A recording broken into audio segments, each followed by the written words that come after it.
If you're wondering which laptops are worth your money, stick around. After we run through each product, I'll give you my personal take. Would I buy it or would I skip it? No fluff, just my honest opinion. Let's get into it. Asus VivoBook S16 S3607QA. This massive 16-inch slab of OLED goodness is lighter than my motivation on a Monday, but having only 60 Hz on a screen this big feels like watching a slideshow in slow motion. It will last you 20 hours on a single charge thanks to that Snapdragon chip, though you might cry yourself to sleep when your favorite old-school game refuses to launch on its ARM architecture. Would I buy it? Maybe, because that screen is literal eye candy for Netflix binges, but the lack of a high refresh rate makes it feel like it is stuck in 2016. Acer Swift 14 AI. This thing is so obsessed with artificial intelligence that I am half expecting it to start judging my search history while I enjoy the surprisingly crisp typing experience. While the battery life is absolutely legendary, the design is so uninspired and boring that it might actually blend into your desk and disappear forever. Would I buy it?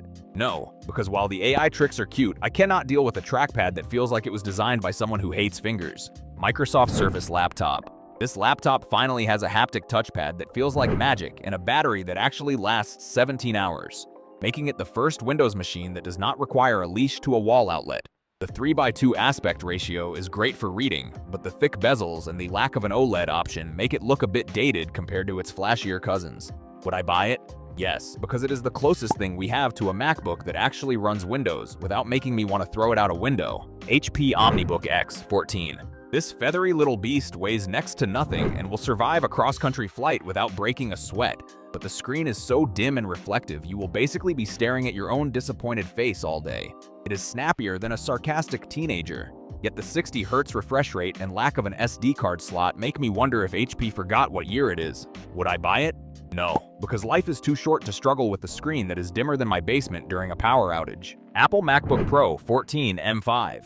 The M5 chip is basically a legal cheat code that delivers 30% faster graphics than last year, though you will definitely need to sell a kidney to afford the 4TB storage upgrade. It boasts 24 hours of battery life and enough neural engine power to probably solve climate change, yet it still looks exactly like the last 3 models. Would I buy it?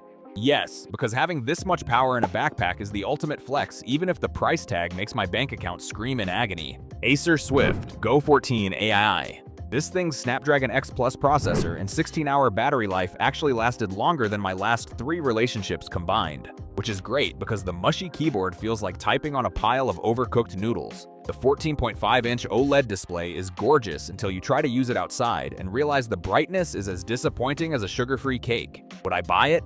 Maybe, but only if I'm planning a marathon flight and don't plan on actually typing any emails. Dell XPS 14 DA4260. The build quality is so sturdy you could probably use it as a weapon in a bar fight, but the invisible touchpad and edge-to-edge keys make me feel like I'm trying to solve a Rubik's Cube blindfolded. It packs a decent Intel Core Ultra chip, but paying this much for a laptop that still only gives you a low-power 30-watt graphics card feels like buying a Ferrari with a lawnmower engine. Would I buy it? No, because I don't have the patience to learn how to find my own trackpad while paying a premium for 0 USB-A ports. Apple MacBook Air M4. The M4 chip is so stupidly fast that it makes my brain hurt, and the fact that it stays completely silent without a fan while I'm editing 4K video is genuinely creepy. It gets 15 hours of battery life, which is almost as long as it takes to explain to my bank why I spent 3 months of rent on extra unified memory. Would I buy it? Yes, because being a Mac person is a personality trait now, and I honestly just want a laptop that doesn't sound like a jet engine. Lenovo IdeaPad Slim 3 X15. This budget beast somehow squeezed out nearly 30 hours of battery life in tests, though the screen is so dim and pixelated at 1920 by 1200 pixels that I thought I was looking at a Minecraft world. It's got a great Snapdragon heart, but the off-center keyboard and plastic-feeling chassis remind you every second that you're a cheapskate who hates high-quality speakers. Would I buy it? Maybe, if I were a student who lived in a dark cave and needed a charger that hasn't been invented yet. Asus VivoBook 14 Flip TP3407SA. Having a 360-degree hinge means I can flip this into a tablet to hide my shame, and that 14-inch OLED touchscreen is definitely the prettiest thing in my room, including my mirror. The new Intel Core Ultra Series 2 chip handles multitasking like a pro, but the 60 Hz refresh rate feels a bit sluggish when I'm trying to scroll through hate comments on my videos. Would I buy it? Yes, because it's basically a high-tech yoga mat with a screen that actually looks better than real life. HP OmniBook 514. This absolute unit packs a battery that lasts longer than most of my relationships, and that organic light-emitting diode screen is vibrant enough to make your eyeballs sweat.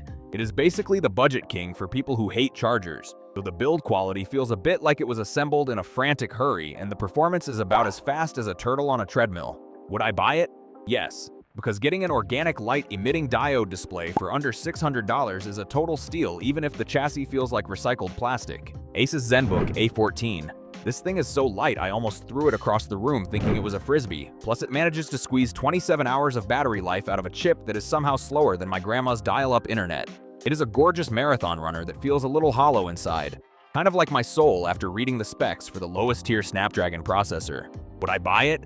Maybe, but only if I am traveling and care more about weight than actually being able to run a heavy program without the laptop having a midlife crisis. Lenovo ThinkPad X1 Carbon Gen 13. Aura Edition. It is the ultimate business flex that weighs less than a bag of chips, featuring an anti-glare organic light, emitting diode screen that actually lets you work outside without seeing your own depressed reflection.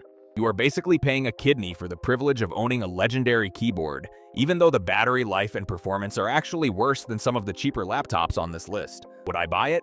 No, because I am not a corporate executive with an infinite budget to spend on a machine that gets smoked by budget competitors. Lenovo Yoga 9i 2-in-1 Aura Edition. The rotating soundbar on this beast sounds so good it makes me want to start a podcast I know nobody will listen to, and the screen is basically a high-definition television in your lap.